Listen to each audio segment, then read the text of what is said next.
ማርዳ የሳቤላ እናት እንደሆነች ዶክተር አወቀች። ምን አይነት ክፉና ጨካኝ ብትሆኝ ነው አብርሃምን በናፍቆት የምታሰቃዩ? በማለትም ማርዳን እየተናገረቻት፣ ማርዳም ብዙ ነገር ብትላትም ለአብርሃም እናገራለሁ እያለች ትገኛለች። የሳቤላም አጋጭ እንግዲህ ሳቤላ ዶክተር ርብቃ ብላ ስትጠራ ሳቡ እያለቻት እያለ አጋቹም ይሄንን ድምፅ ሲሰማ ስልኩን ይተወና ሳቤላን ተሸክሞ ወደ ነበረችበት ይመልሳታል። ዶክተር ርብቃም እጅግ ብዙ ሰዓታት ከሱ ጋር ሮጣ ነበር። ሆኖም ልትደርስበት አልቻለችም። ሳቡ ሳቡ ሳቡ እያለች ብትከተላቸውም በፍጹም ልትደርስባቸው አልቻለችም። እሷም እንግዲህ ሮጣ መድረስ አቅታት ለንጹ ነበር የደወለችላት። ንጹ ሳቤላን አይቻታለው፣ ሳቤላ እዚህ ሰፈር መጥታለች ብላ ስትልም ሳቡ ምን ሆነች? ሳቡ ምን ሆነች? በማለትም ንጹም እጅግ ትደነግጣለች። ማርዳም በዚህ ሰዓት ልጄ ምን ሆና ነው? ልጄ ምን ሆና ነው? ምን አድርገዋት ነው ብላ ስትልም እንግዲህ ንጹህ እጅግ ስለደነገጠች ምንም አይነት ምላሽ ሳትመልስላት ነበር እየሮጠች የወጣችው። ማርዳም በዚህኑ ሰዓት እሷን ትከተልና ልጄ ምን አድርገዋት ይሆን በማለት እየሮጠች ትመጣለች። ሆኖም ዶክተር ርብቃን እንዳገኙ ሳቤላ ስትላትም ሳቤላን አይቻት ነበረ። እሷም ዶክተር ብላ ጠርታኝ ነበር። እኔም አይቻት ግን ልጠጋ ስል አጋቹ አይቶ ከእንደገና ወስዷታል። እሱም ከእንደገና ከወሰዳት በኋላ ብዙ ሮጬ ነበረ፣ ግን ወዴት እንደገቡ አጣዋቸው ብላ ትላለች። በዚህንም ሰዓት ማርዳ ልጄ እንዴት ናት ስታያት፣ ልጄ እንዴት ናት? ከስቷለች ወይ? ተበሳቅላለች ወይ? ፈርቷለች ወይ? እያለች እንግዲህ ልጄ እንዴት ትጨነቅ ይሆን እያለች ትናገራለች። በዛንም ሰዓት ዶክተር ርብቃ እንዴ ምን እያለች ነው የሚለውን ታገናስብና የሳቤላ እናት አንቺ ነሽ ብላ ስትላትም ንገሪኝ አንቺ ነሽ ብላ ስትልም ንጹም እጅግ ደንግጧ ዝም ትላለች። ለደቂቃዎች ያህል ዝም ካሉም በኋላ አዎ እናቷ ነኝ በማለትም ማርዳ ትናገራለች። ዶክተር ርብቃ እኔ የዛን ጊዜ ቤት ስትመጪ ራሱ ጠርጥሬሽ ነበረ የሳቤላ እናት እንደሆንሽ። እንዴት ነው አንቺ እሱን ጠልተሽ ልጁን የወደድሽው? እሱንም በናፍቆት እዛ ጋር የምታሰቃዩ ምን አይነት ጨካኝ ብትሆኚ ነው ብላ እንግዲህ ብዙ ቃላቶችን ትናገራታለች። ሆኖም ንጹህ ዝም በይ፣ የማታውቂውን ነገር አታውሪ፣ ዝም በይ ብላ ስትልም አንቺ ሁል ጊዜ ለምንድን ነው ነገሮችን ከአብርሃም የምትደብቂው? እሱ እዛ አብረሽው እየኖርሽ በእሷ ናፍቆት እንደዚህ እየተሰቃየ እንዴት ነው እንደዚህ ከሱ ኋላ የምትደብቂው? በማለትም ንጹህን ትናገራታለች። ንጹህ በማታውቂው ነገር አትግቢ፣ ለአቢ ከኛ በላይ አንቺ የምታስቢለትና የምታዝንለት አላስመሰልሽም። አንቺ ምን ታውቂ ያለች ስለሱ በማለትም ትቆጣለች። አሁን ዝም በይ አንቺ፣ ከጀርባው እየወጋሽው ያለሽው አንቺ ነሽ።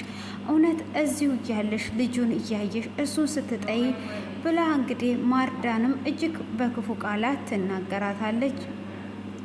ማርዳም እንግዲህ በዛኑ ሰዓት ዶክተር ርብቃን ካዳመጠችና ከጨረሰች በኋላ ዶክተር ንጹህ ስላንቺ ብዙ ነገራትን ትነግረኛለች። አንቺ መልካም ሴት ነሽ፣ ከጠበቅኩሽም በላይ ነሽ ብላ እንግዲህ አንዳንድ ነገሮችን እያወራቻትም ሳለ እሷም ሳላቅ ከፈረርኩብሽ ይቅርታ አድርጊልኝ፣ ግን እንደዚህ ተደብቀሽ መኖር ጥሩ አይደለም፣ ሄጄ ለአብርሃም እናገራለሁ በማለት እነሱ ሁለቱ ባሉበት መልካም ጊዜ ይሆንላችሁ ብላ ጥላቸው ወደ ቤት ትሄዳለች።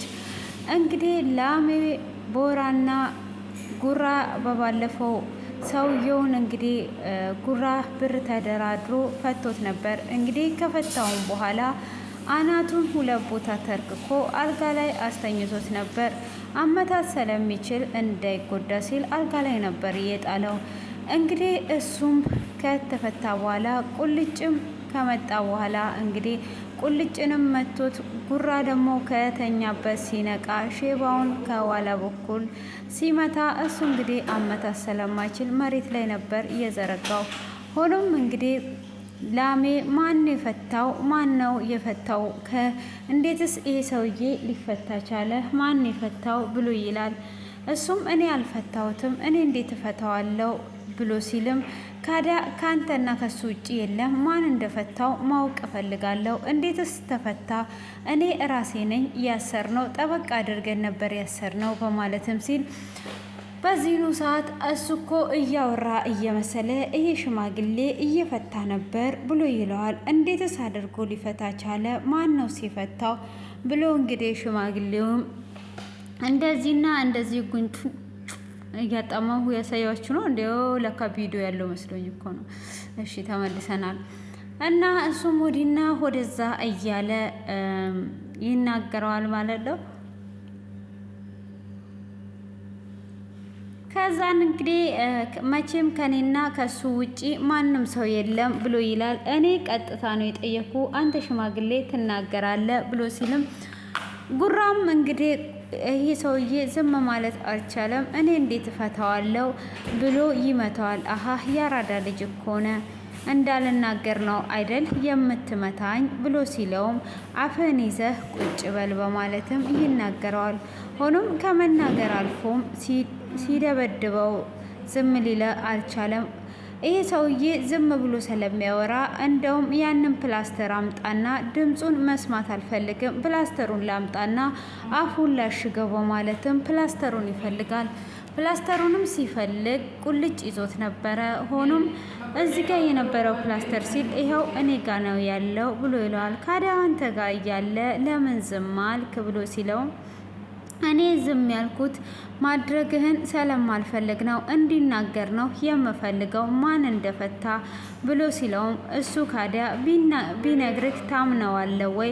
እሱ ዝም ብሎ ቢያወራ ብሎ ሲለውም አዎ አምነዋለሁ ይንገረኝ እንጂ ብሎ ይለዋል። እሱም እንደዛ በሚለው ሰዓት ይደነግጥና እንግዲህ እንደሚያምነው ከተረዳም በኋላ አሁን ዝም በል ይለዋል። እንግዲህ ጉራም እየደጋገመ አንተ ሽማግሌ ትናገራለህ አትናገርም ብሎ ሲለውም እንግዲህ ከኔና ከሱ ውጭ እኮ ማንም የለም፣ ይኸው አወክ ማለት ነው። እኔ በቀጥታ ነው የጠየኩ፣ በቀጥታ እንድትነግረኝ እፈልጋለሁ በማለትም ይለዋል። እሱም እንግዲህ በብር ተደራድረን ነበረ ፍታኝና ብር ሰጠሃለሁ ስለው በብር ነው የፈታኝ ብሎ ይለዋል። በዚህንም ሰዓት እንግዲህ ጉራ ይናደዳል። ላሜ አመንከው ብሎ ሲለውም አዎ እንዴት አንተ በብር እኔን ትሸጠኛለህ? እንዴት ወንድምህን ትሸጣለህ? በማለት ይናደዳል። እሱም እንግዲህ በል ውጣልኝ በማለትም ከዛ እንዲወጣ ያደርገዋል።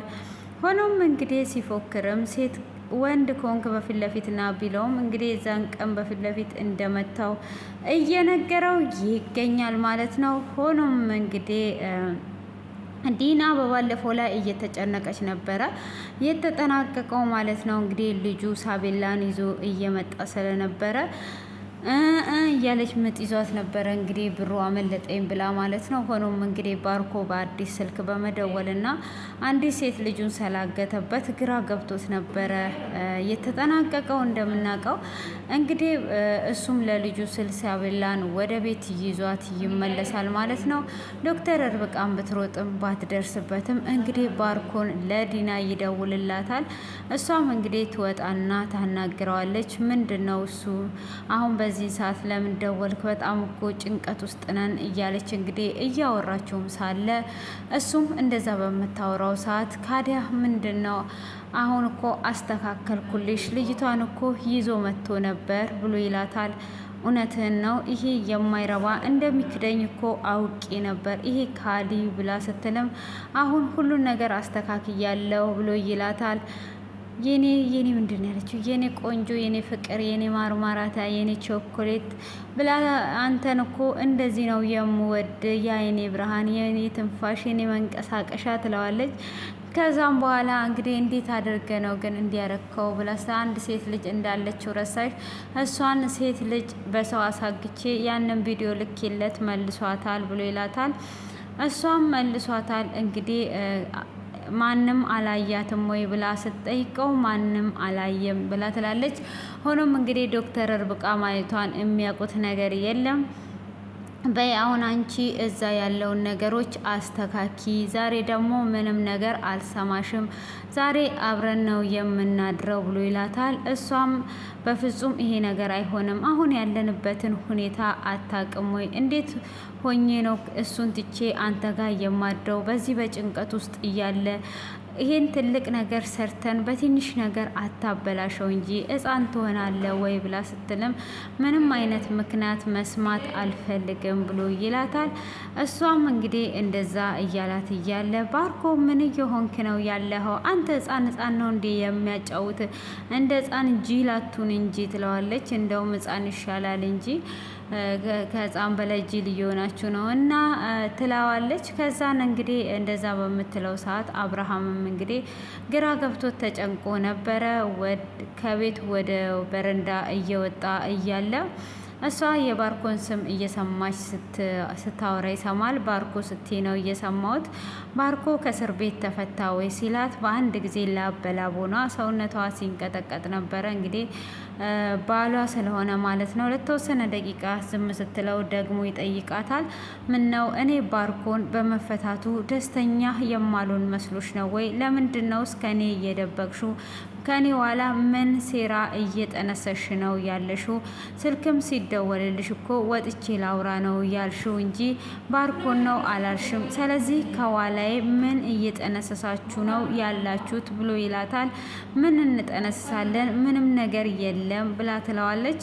አይ የሆነ ነገርማ የደበቅሽኝ ነገር አለ ወይም ደግሞ ባርኮን በሰራው ወንጀል እጅሽ አለበት ወይ? መፈታቱንም አልነገርሽኝም። በዛ ላይ ደግሞ ደብቀሽ እያወራሹ ነው። የሆነ ትልቅ ሚስጥር አለ ብሎ ትላለች።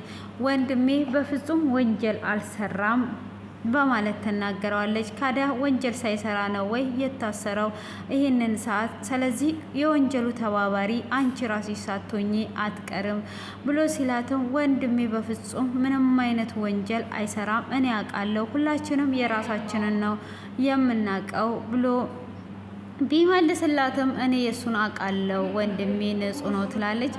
እንግዲህ ምን ንጹህ ነው? ባልሽ ነው። በወንጀል የተጨመላለቃችሁ ናቸው ማለት ነው። ሆኖም እንግዲህ አሁን ከኔ ብዙ ጊዜ ደብቀሽ የምታወሪው ነገር አለ። ስለዚህ እኔ ደግሞ እደርስበታለሁ። ከባርኮን ጋር የሆነ ነገር እያደረጋችሁ ነው። ተይ አሁን አትንገርኝ ይላታል። እሷም እንግዲህ ምንም ነገር አላደረግንም ብትለውም ሊያምና ስላልቻለ ትተዋዋለች ማለት ነው። ሆኖም እንግዲህ እንደዛ ካደረገ በኋላ አብርሃምም እጅግ ግራ ገብቶት ወደ ሳሎን ሄዶ ይቀመጣል። ሆኖም እንግዲህ ዶክተር ርብቃ እንግዲህ ለመናገር ወደ ቤት እየመጣች ነው። ማርዳና ንጹህ ደግሞ እንግዲህ ካወሩ በኋላ ልጄ እንዴት ሆኖን ካሉ በኋላ ትዝ ሲላቸው ለካ ዶክተር ርብቃ ለአብርሃም ልትነግር ነው የሄደችው። በዛኑ ሰዓት እንግዲህ ንጹህ ለአብርሃም ልትነግረው እኮ ነው የሄደችው ብሎ ሲሉም ሮጠው ሊደርሱባት ሲሉ እሷ ሄዳለች። ማርዳ እባክሽን ደውይላትና አስቁሚያት፣ በዚህን ሰዓት ማወቅ የለበትም ብላ ትላታለች፣ ትለምናታለች። እውነቷን እኮ ነው ዶክተር ርብቃ የተናገረችው ነገር ሁሉ እውነት ነው። አዎ እውነት ነው፣ ግን በዚህን ሰዓት መስማት የለበትም። እኔ በራሴ ሰዓት ቦታ አመታትቼ አገኘዋለሁ። ስለዚህ ምንም ነገር እንዳትነግረው እባክሽን ብላ ትላለች። ንጹም በዚህ ሰዓት እኮ ነግሯ ሳትጨርስ አትቀርም በማለትም ስትል ማርዳም እባክሽን እድላችንን እንሞክር፣ ከዶክተር ርብቃ ሰማ ማለት አንቺንም ሰው አድርጎ አያይሽም፣ እኔንም አንቺንም ነው የሚጠላን፣ መስማት ያለበት ካንቺ ነው፣ ስለዚህ ደውይላት ብላ ትላታለች። እሷም አይ ይሄንማ ነግረው አይቀርም ብላ ስትልም አብርሃምን እኔ ራሴ አገኘዋለሁ ብላ ስትል እውነት ታገኘዋለሽ ብላ ትላታለች። አዎ አገኘዋለሁ እያለቻት ትገኛለች። ሆኖም እንግዲህ ማርዳ ዲና ባርኮን ከደወለላትና አብርሃምም ወደ ጥርጣሬ ውስጥ ከገባ በኋላ ከጀርባችሁ ያለውን ነገር እደርስበታለሁ ብሎ ጥሏት ይሄዳል። እንግዲህ ባርኮንም ደጋግሞ ይደውላል። ዛሬ ምንም አይነት ሰበብ ብታበሽ፣ ምንም አይነት ነገር ብትኝ አልሰማሽም፣ ዛሬ አብሬሽ ነው የማድረው እያለ እየደጋገመ ይደውልላታል። ዲና እጅግ በጣም ደንግጧና ሰውነቷ ትንፋሿ እስከ መቆራረጥ መቋረጥ ድረስ ደርሷ ነበረ። ሆኖም እንግዲህ ይሄንን ነገር እያደረገችው ሳለም ምንድነው እየተከሰተ ያለው ማለት ነው። በዚህኑ ሰዓት እንግዲህ መልሶ ሲደውልላት ትንፋሿ እየተቆራረጠ ምንድነው አንተ እንደ ሕፃን ልጅ ጅል ያደርግሃል ወይ? አሁን ደርሶብኛል። ስለዚህ ከቤት በፍጹም መውጣት አልችልም። ከፈለግ እዚህ እንድትመጣ አብርሃምን በሆነ ምክንያት ላሳምነው እችላለሁ። ግን ተረጋጋ፣ እንደ ሕፃን ልጅ አትሁን ብላ ያለውበትን ጭንቀት አትረዳም ወይ እያለች እንግዲህ ትንፋሿ እየተቆራረጠች ትነግረዋለች። እንግዲህ ባርኮንም ያሰበው ነገር አልሆነለትም፣ ተናዷል። ዲናም እንግዲህ ይሄ ሰውዬ ምን እያሰበ ነው? አሁን ምን እያሰበ እንደሆነ ራሱ ግራ ገብቶኛል እያለች ትገኛለች። ሆኖም ሳቤላ እንግዲህ ወደ ውስጥ ከመለሳት በኋላ ካጋቹ በላይ አንተ ክፉ ሰውነ፣ አንተ ላትወስደኝ ለምን መለስከኝ? ለምን አወጣኸኝ? አንተ ክፉ ሰውነ፣ እንዴት ህሌናክስ ይሄ ፈቀደልህ? ለእኔንስ ለምን ታሰቃየኛለህ? አባቴንስ ለምን ታሰቃያለህ? እኔ ባንተ ሰበብ የተነሳ ትምህርቴን ልደግም ነው። አባቴ እዛ እየተጨነቀ ነው ያለው። አንተ በጣም ክፉ ጨካኝ ሰውነ፣ ጥሩ ሰው መስለኸኝ ነበር ብላ ትለዋለች። እሱም ለልጄ ብዬ ነው ብሎ ሲላትም ልጅህን ሰበብ ታደርጋለህ እንጂ ለገንዘብ ብለህ ነው። አባቴ ደግሞ አንተ የፈለግከውን ነገር ይረዳሃል። ስለዚህ ለምን አንተ እንደዚህ ክፉ ትሆናለህ ብላ ትለዋለች። ሆኖም እንግዲህ እሱም አጋቹ ለመደወል አልተደራደረም። እንግዲህ ለልጁ ሲል ለአብርሃም ይደውልለታል። ለአብርሃምም እንግዲህ ደውሎ ብሩን በአስቸኳይ ማግኘት አለብህ፣ ካለበለዛ ያ ብር ለልጅ ቀብር ሊሆንላት ይችላል። ስለዚህ ብሩን ሳታገኝ እንዳትደውልልኝ በማለት አስፈራርቶት ይደውላል። እሱም እየተንቀጠቀጠ እባክህን ልጅ ምንም ነገር አታድርጋት፣ እኔ ሁሉንም ነገር አስተካክላለሁ ይለዋል። ዲና እንግዲህ ቆና ወደ እሱ የምትመጣበትን ምክንያት እየጠበቀች ነበረ።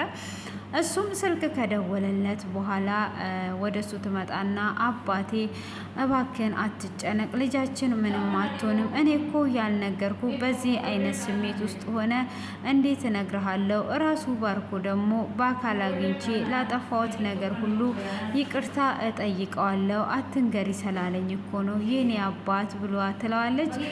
እንግዲህ እዚህ ጋም ሳቤላ የምትናገረው ነገር አጥንት በስቶ ይወጣል ማለት ነው። ልጁ እንግዲህ በመናደድ ሳቤላ ላይም ጮ ዝም በይ ብሎ ይላታል። እሷም እንግዲህ ዝም እንድትል አስደርጓታል። ዝም ትላለች። እንግዲህ ለልጁ ብሎ ያደረገው ነገር ነው ማለት ነው። ሆኖም እንግዲህ ዲና ማናት ዶክተር እርብቃ ዲናና አብርሃም እያወሩ አብርሃምን በይ ቶሎ በይ ለዛ ለአራጣ አበዳሪው ደውይለትና ቶሎ ብሩን ሰተን ልጃችንን እናምጣ፣ በጣም አስፈራርቶኛል፣ ግን አስበህ ወስነህበታል ብላ ስትልም አዎ ወስኛለሁ፣ ቶሎ ብለሽ ደውይለት እያለ እንግዲህ እሷ ልትደውልለት ስትል ዶክተር እርብቃ ትመጣለች። ዶክተር እርብቃም ከመጣች በኋላ አብርሃም ሳቤላን አይቼ ነበር ብላ ስትለው ልጄ ብሎ እጅግ በጣም ይደሰታል። ዲና ግን ማንም አላየም አላለም እንዴ? ወይኔ በዚህ ሰበብማ ይኔ የሚኖርበትንም ተከትላ ደርሷበታለች ማለት ነው እያለች እየፈራች ትገኛለች። ሆኖም እንግዲህ አብርሃም ተደስቶ ካለ በኋላ አምልጧኛለች በማለትም እንግዲህ ይናገራል። እንዴት ይዘሻት አልመጣሽም? ይሄ እንደውም እኮ ከደስታ ትልቅ መርዶ ነው። አሁን ከመለሳትስ በኋላ ምን አድርጓት ይሆን እያለ እንግዲህ እየተጨነቀ ይገኛል። ሆኖም ስለማርዳም ልትነግረው አብርሃም ሌላም አዲስ ነገር የምነግር ነገር አለ ብላ ስትለው አይ እንደዚህ አይነት ነገር ከሆነ ድጋሜ እንዳትኮጂኝ፣ ይሄ ራሱ ትልቅ አዘን ነው ብሎ ሲላትም እሱ በአንተ ይወሰናል፣ ግን በዚህን ሰዓት ለአንተ የሚጠቅም ነገር ነው ብላ ትላለች። እንግዲህ በዚህንም ሰዓት ዲና ስለነሱ ከሆነ የምታወራ ብላ በልና እንሂድ፣ እኛ ለወሬ ጊዜ የለንም፣ ልጃችንን እንዴት እንደምናስወጣ እያሰብን ነው ብላ ትላታለች። እሷም እንደዛ በምትላት ሰዓት እንግዲህ አንቺ ስልክ ደውላለሁ እኮ ነው ያልሽኝ፣ ደውይለት፣ ወዴት ነው የምንሄደው? ትንገረኝ እሰማለሁ ብሎ ይላታል። እሷም ነገ ትነግሪያለሽ ብትላትም አይ እነግረዋለሁ ብላ ትላለች። እንግዲህ እጅግ በጣም ተናዳለች ማለት ነው። እንግዲህ እጅግ በጣም እየተናደደች እየፈራች እንዴት ከዛ እንደምታወጣ ለካ ፍቅረኛዋ ካወቀ ዶክተር እርብቃም አወቀች ማለት ነው። ወይኔ ዛሬ ሁሉ ነገር ሊጋለጥ ነው እያለች እንግዲህ ዲና እጅግ እየተንቀጠቀጠች እና እየፈራች ትገኛለች ማለት ነው። ሆኖም እንግዲህ ያንን ያህል ብትፈራም ዶክተር እርብቃ እንግዲህ ልትነግር ስትል ንጹህ ትደውላለች። ስልክ ይጠራል። አብርሃምም ንገሪኝ እያላት ክፍሉ ተጠናቋል ማለት ነው። አሁን እውነት ዶክተር እርብቃ ትነግራለች ወይስ ንጹህ ታሳምናታለች? እንግዲህ እንደኔ ሀሳብ ንጹህ አሳምኗት ሳትነግር ሳቤላ ከመጣች በኋላ የሚሰማ ይመስለኛል። አራጣ አበዳሪውም ደግሞ ታግቶ ስላለ ብሩንም አይበደርም። ግን ሳቤላ ትፈታለች እላለሁ።